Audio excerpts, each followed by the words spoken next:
Capítulo 4 de Eclesiastés, versículo 1. Lo leemos para honra del Padre, del Hijo y de su Santo Espíritu. Me volví y vi todas las violencias que se hacen debajo del sol.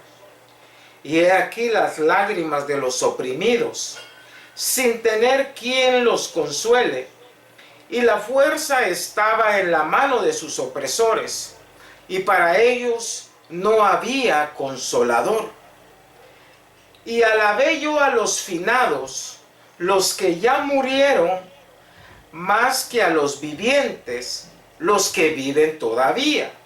Y tuve por más feliz que unos y otros al que no ha sido aún, que no ha visto las malas obras que debajo del sol vemos el libro de Eclesiastés, hermanos, y vemos que la palabra Eclesiastés significa predicador. Por eso a veces decimos, vamos al libro del predicador. ¿Por qué? Porque eso es lo que la palabra Eclesiastés significa. Y cuando analizamos el contenido de este libro de Eclesiastés, nos damos cuenta que es escrito por Salomón. Un hombre que después de haber experimentado, hermano, esa terrible tragedia, porque es una terrible tragedia el poder haber caído en alguna apostasía, haberse desviado del camino correcto, el haber caído, hermano, en desobediencia y haberse descarriado de los planes de Dios. Como todos sabemos la historia de Salomón y sabemos, hermano, que desobedeció a Dios, le falló a Dios y cayó en una apostasía, hermano, donde él se da cuenta lo triste, lo tremendo, lo trágico que es vivir, hermano, sin la presencia de Dios, vivir, hermano, sin la cobertura de Dios, de vivir, hermano, esos momentos donde se experimentan esa triste experiencia de estar apartado de Dios. Y parece ser que los estudiosos dicen que muchos de los pasajes de Eclesiastés fueron cuando él verdaderamente estaba apartado de Dios. Un hombre que se dio cuenta. Por eso vemos la palabra vanidad en ese libro de repetidas ocasiones. Porque un hombre que fue rico, un hombre que tuvo muchas mujeres, un hombre que lo tenía todo, un hombre que Dios le había dado sabiduría, un hombre que Dios le había dado muchos regalos, un hombre privilegiado, pero a la larga él se da cuenta que todo fuera de lo que es Dios viene a ser una vanidad, viene a ser vanidad, que no hay nada nuevo debajo del sol que pueda llenar el vacío, hermano, del hombre sin Dios.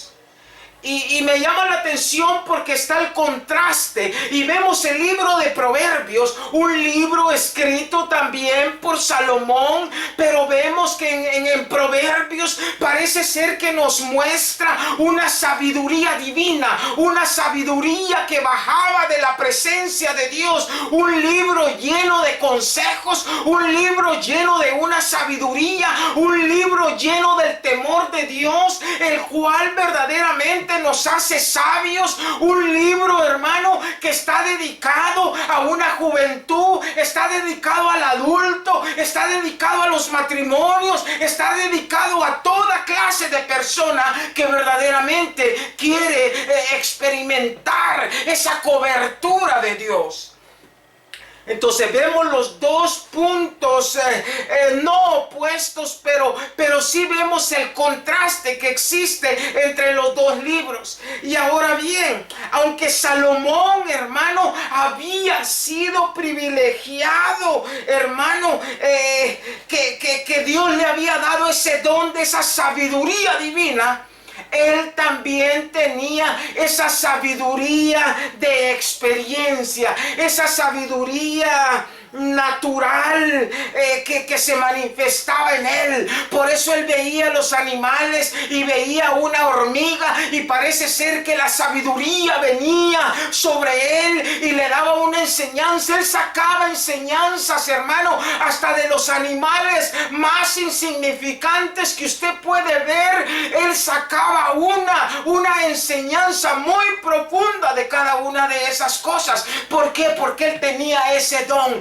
la sabiduría divina y la sabiduría natural, esa sabiduría de experiencia que él podía ver las aves, podía ver las situaciones de la vida, podía ver tantas cosas, y de todo eso él sacaba una enseñanza para que nosotros verdaderamente entendiéramos el valor de lo que Dios quería comunicar. En Eclesiastés capítulo 4 yo me topo, hermano, con un pasaje muy profundo, un pasaje donde me muestra, hermano, el dolor profundo que alguien pueda estar experimentando.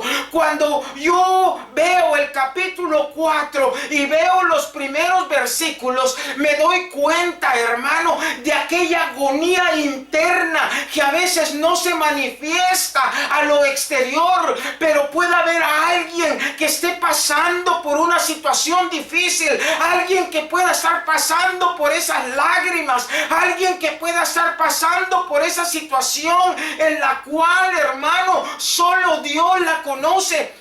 Y dice que hay algo que produce esa tristeza, hay algo que produce esas lágrimas, hay algo que produce ese desánimo, hay algo que produce ese adormecer que hablaba la hermana, de ese adormecimiento que está pasando la iglesia. Entonces, cuando vi el capítulo 4 de Eclesiastés, en el versículo 1, Salomón me presenta un panorama donde dice la Biblia que me volví y vi todas las violencias. Él en su experiencia, él en su capacidad, él en esa sabiduría que había recibido de parte de Dios, pudo darse cuenta de las violencias que se hacen debajo del sol. Y he aquí las lágrimas. ¿De quiénes eran las lágrimas según Salomón? Las lágrimas que Salomón está narrando son lágrimas de una persona que está pasando por una opresión. Yo no sé cuántas veces usted ha pasado por alguna opresión, pero yo quiero hablar de la opresión en esta noche. Yo quiero hablar de aquello que nos hace daño, de aquello que verdaderamente, hermano, si no estamos atentos a lo que está pasando a nuestro alrededor, puede hacer que nosotros caigamos en ese juego del enemigo. Que el Señor lo reprenda. Pero déjeme introducir lo que Salomón ve. Salomón dice que se puso a ver y vio todas las violencias que se hacen debajo del sol.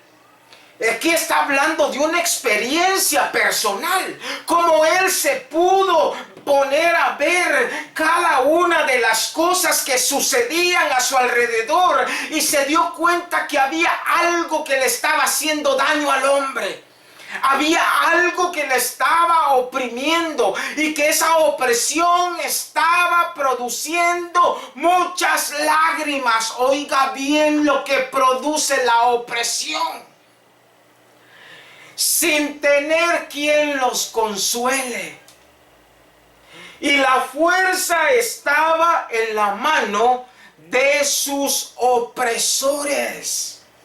Y para ellos no había consolador. No sé si están leyendo conmigo la palabra de Dios, pero eso es lo que Salomón está tratando de darnos a entender. Un panorama sumamente triste, un panorama, hermano, donde podemos ver esas lágrimas. Yo no sé si usted se duele cuando ve la opresión de alguien. Yo no sé cuál es el sentimiento que toca su corazón cuando alguien está pasando por una necesidad grande, una opresión. Pero Salomón pudo experimentar qué tan difícil es vivir una vida en opresión. Ahora, ¿qué es opresión? Según el diccionario, la palabra opresión es el acto de oprimir. Es el acto de sofocar. Imagínese ser sofocado, ser oprimido, someterlo a algo en contra de su voluntad. Eso es lo que la palabra oprimir significa. ¿Cuántos de ustedes se han querido meter un skinny jeans? ¿Cuántos han tratado de meterse? Fíjese, hermano, que una vez yo por equivocación, por no leer las etiquetas, hermano, y por ver un pantalón que dije yo, bueno, esta es mi talla, este me queda, pero no me di cuenta que era un skinny jeans. Y skinny significa que ese pantalón es para gente delgada. Yo no sé si usted alguna vez ha visto una persona que se ha metido un skinny jeans a la fuerza.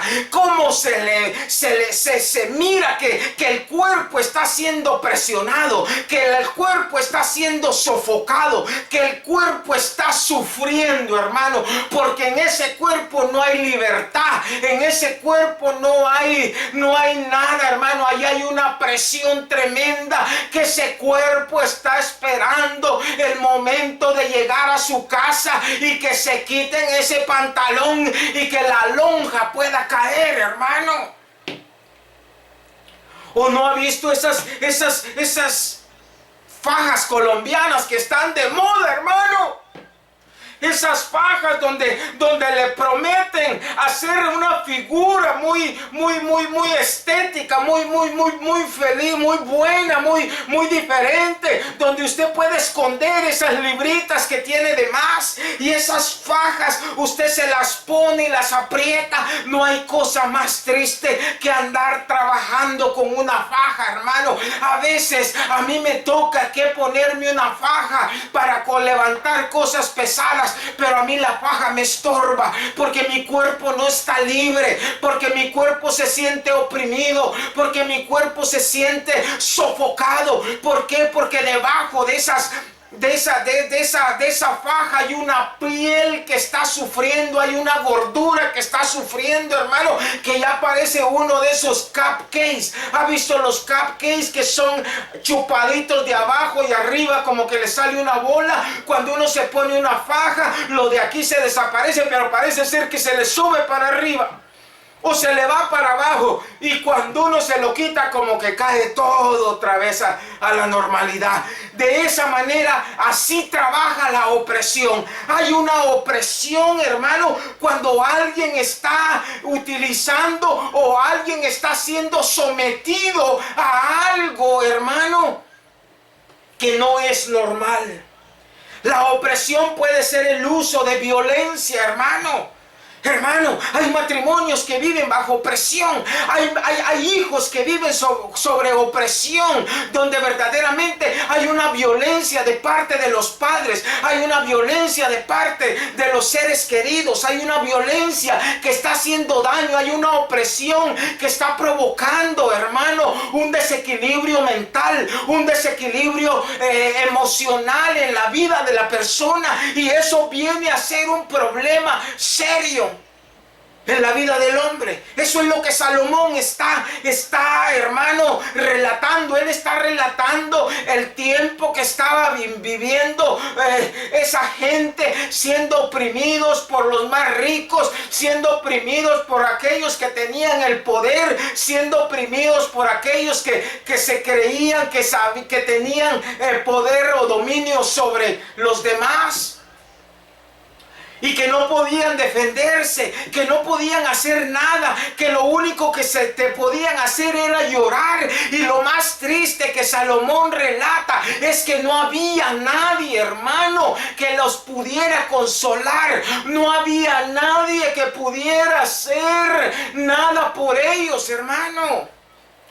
La opresión es algo tremendo, hermano. La opresión es algo que hace que las personas se sientan reprimidas.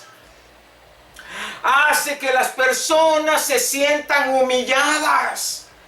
Donde no pueden hacer lo que se les da la gana. No hay libertad, no hay libre albedrío. Están sujetas simplemente a obedecer a aquel que tiene el dominio, a aquel que está presionando, hermano. Entonces Eclesiastés en el capítulo 4 nos pinta este cuadro tremendo. Y dice, me volví y vi todas las violencias que se hacen debajo del sol. Qué tan corrupto es este mundo, es lo que está queriendo decir. Y he aquí las lágrimas de los oprimidos, sin tener quien los consuele. Y la fuerza estaba en la mano de sus opresores. Para ellos no había consolador. Versículo 3, hay algo más profundo, hermano, que me dolió en el corazón cuando él dice, y alabé y felicité a los finados, a los muertos, a los que ya no estaban en este mundo. Y alabé a los finados, los que ya murieron, más que a los vivientes, los que viven todavía. Parece ser que la opresión llega a un momento en que la muerte es más atractiva que la vida. Eso me hace pensar, hermano, en aquellas personas que se suicidan. Aquellas personas que se quitan la vida, aquellas personas, hermano, que ya no tienen deseos de vivir, aquellas personas, hermano, que lo único que desean es morirse. ¿Hasta qué nivel ha llegado la opresión sobre esas personas que lo que desean es morirse? Dice Salomón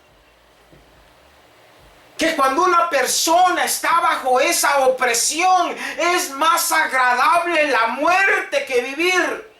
Yo no sé si eso es normal, pero para nosotros como hijos de Dios no es normal. Pero puede haber alguien, tal vez no en su familia, tal vez un conocido, en su vecindario, en alguien que tal vez esté deseando morirse porque está siendo atormentado, está siendo presionado y la presión es demasiado fuerte, que lo único que desea es ya no vivir, que lo que desea es deshacerse de ese pesor, de esa carga, de eso que está jalando, hermano, que ya no lo deja vivir en paz porque ya no tiene libertad, se siente atrapado, se siente solo, se siente en una jaula, hermano, donde ya no tiene libertad. A ese nivel estaba viendo Salomón la opresión, hermano. Versículo 3, y tuve por más feliz, mire la comparación, y tuve por más feliz que unos y otros al que no ha sido aún. Aún el que no había nacido, él lo consideraba más feliz. Que todavía no había venido, hermano, a experimentar las malas obras que debajo del sol se hacen. Aquel que todavía no había nacido, Salomón lo consideraba como un bienaventurado. ¿Por qué? Porque no había visto todavía esa maldad que había en este mundo. La opresión era tan tremenda que nos deja una figura, nos deja un retrato muy dramático acerca de lo que la opresión puede llegar a producir en la vida del hombre.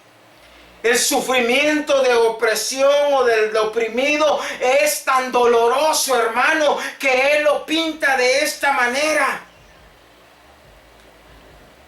La Biblia dice que de igual manera hay una opresión espiritual. Y aquí yo quiero entrar en materia.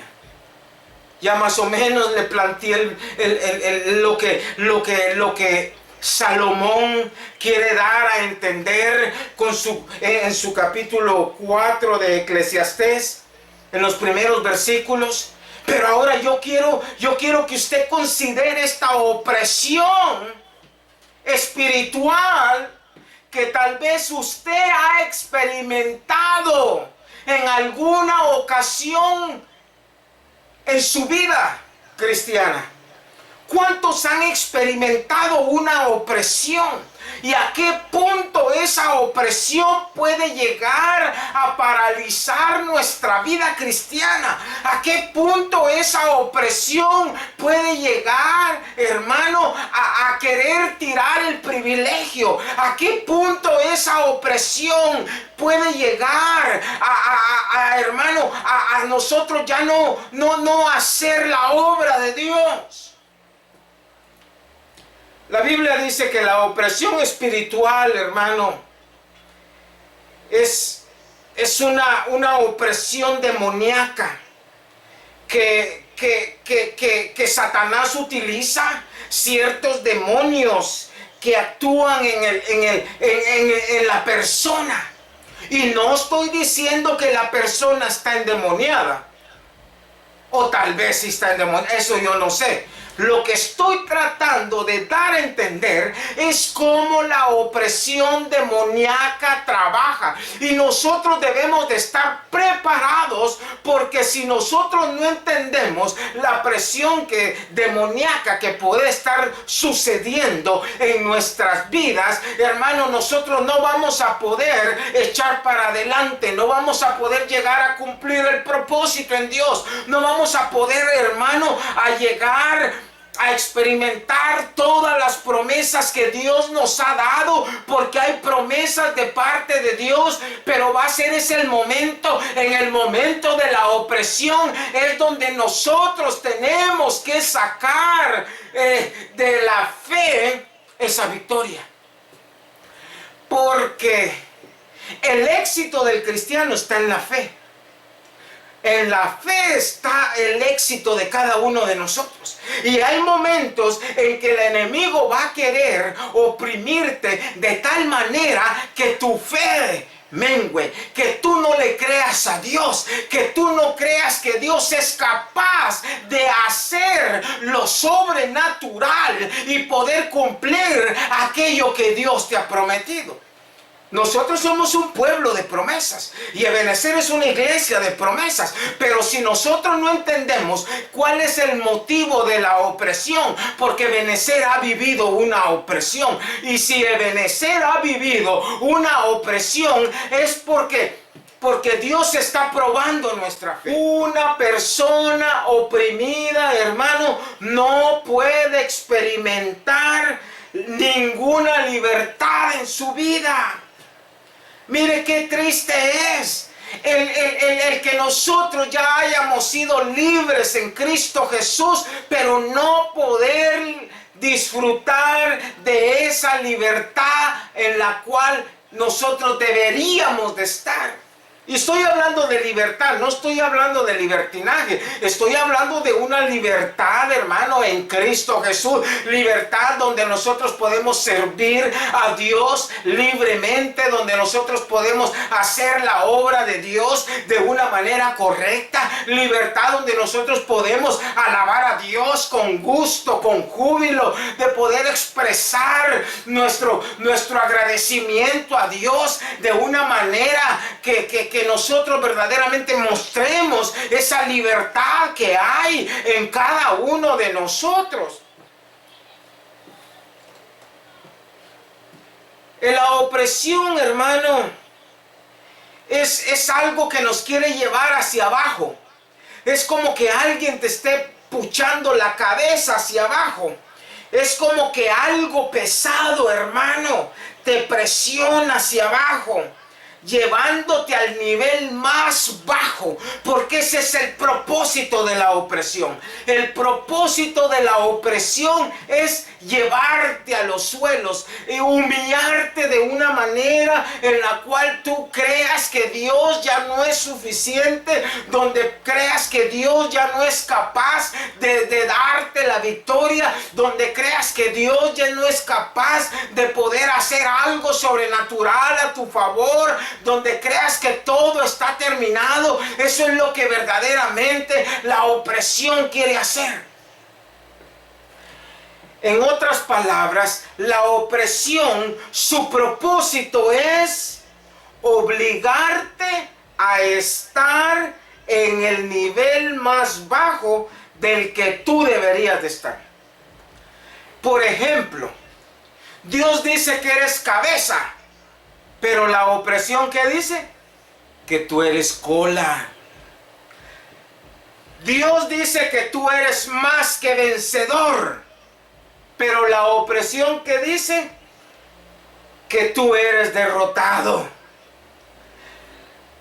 Dios dice que tú eres sano, pero la opresión dice que estás enfermo. Así es como trabaja.